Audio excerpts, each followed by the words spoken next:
Nahum 1-7. The Lord is good, a stronghold in the day of trouble, and he knows those who trust in him.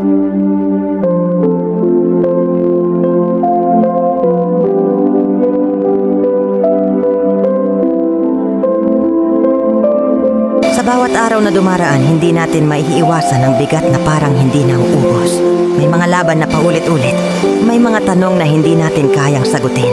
At may mga pagkakataon na kahit anong pilit natin maging matatag, nararamdaman pa rin natin ang pagod, lungkot at takot. Parang ang hirap huminga. Parang ang hirap tumayo. Parang ang hirap maniwala na may mabuting mangyayari pa. Pero sa gitna ng bigat na yan, may isang simpleng linya sa Biblia na may kapangyarihang baguhin ang buong pakiramdam mo. The Lord is good. Hindi sinabi na God was good. Hindi rin sinabi na God will be good someday. Sinabi, the Lord is good. Ibig sabihin ngayon, sa mismong segundo na pinagdadaanan mo to, sa mismong sandali na hindi mo alam ang susunod na mangyayari, sa mismong oras na parang wala ka ng kakapitan, ang kabutihan ng Diyos hindi nawawala, hindi nagbabago, at hindi nakadepende sa sitwasyon mo. At doon papasok ang second part. A stronghold in the day of trouble. Ibig sabihin ng stronghold ay fortress, kanlungan, lugar na hindi basta-basta napapasok ng kaaway. Hindi ibig sabihin na mawawala ang problema. Hindi ibig sabihin na hindi ka masasaktan. Pero ibig sabihin, may lugar ka kung saan pinoprotektahan ka, pinapalakas ka, at hindi ka basta-basta mauubos. Oo, pagod ka, pero may stronghold ka. Oo, malungkot ka, pero may kanlungan ka. Oo, may mga bagay na hindi mo na kontrolado. Pero may Diyos na hindi nagbabago kahit gaano kakagulo sa loob. At minsan ang akala natin hindi tayo pinakikinggan ni Lord.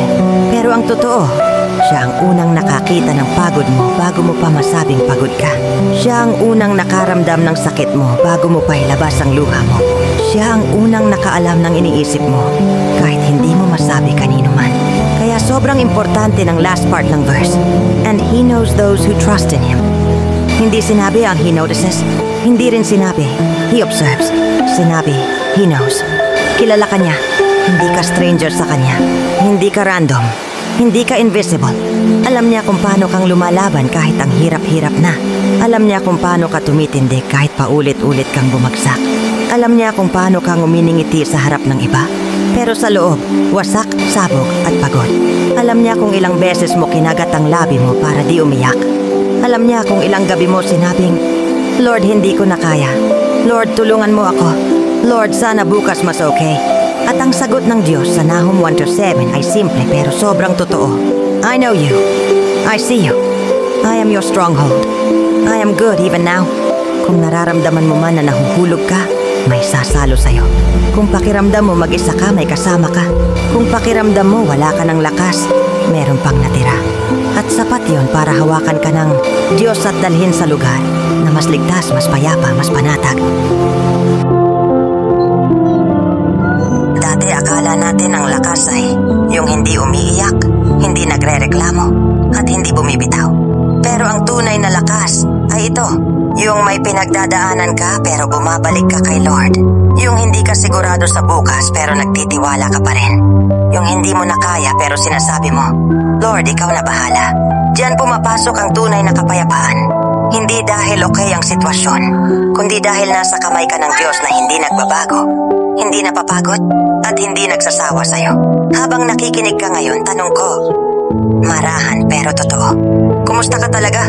Saan ka napapagod? Saan ka nasasaktan? Ano ang hindi mo na masabi kahit kanino? At sa bawat tanong na, yan may sagot si Lord. Anak, nandito ako. Hindi kita iiwan sa araw ng kagipitan. Hindi ka mapapahamak sa pagkatiwala mo sa akin. Hindi ko hahayaan na wasakin ka ng mga bagay na hindi mo kontrolado. May mga season ka sa buhay na hindi mo maintindihan. May timing na masakit. May sagot na hindi mo natanggap. May taong hindi bumalik. May pangakong hindi natupad. May pintong nagsara na akala mo para sa'yo. May mga panalangin parang walang kasagutan. Pero kahit doon, kahit sa gitna ng tanong, sakit at pagod, may isang katotohanan na hindi nagbabago. The Lord is good. At minsan hindi mo agad mararamdaman ang kabutihan niya. Minsan hindi mo makita ang dahilan ng mga nangyayari. Minsan hindi mo maintindihan kung bakit ganito ang ending, bakit ganito ang tao, bakit ganito ang season mo. Pero tandaan mo, ang kabutihan niya hindi nakadepende sa nararamdaman mo. Hindi nakadepende sa bilis ng sagot. Hindi nakadepende sa timing na gusto mo. Hindi nakadepende sa gulo ng sitwasyon mo ngayon. Good pa rin siya. Faithful pa rin siya. Mabuti pa rin siya. At kung nandito ka sa season ng paghihintay, season ng pagod, season ng pagkapit, season ng Lord hanggang kailan pa, season ng luhang hindi mo masabi kanino, season ng pakiramdam mong hindi ka sapat, season ng mga gabing tahimik pero masakit, alalahanin mo ito. He is your stronghold in the day of trouble. Hindi ka pinapabayaan, hindi ka sinukuan, hindi ka kinalimutan. At sa huling linya ng reflection na ito, pakinggan mo. Anak, hindi mo kailangan maging okay para mahalin kita at tulungan kita. Si Lord ang lakas mo. Si Lord ang sandalan mo. Si Lord ang stronghold mo. At siya ang kabutihan na hindi nawawala. Kahit gaano kagulo ang mundo mo ngayon,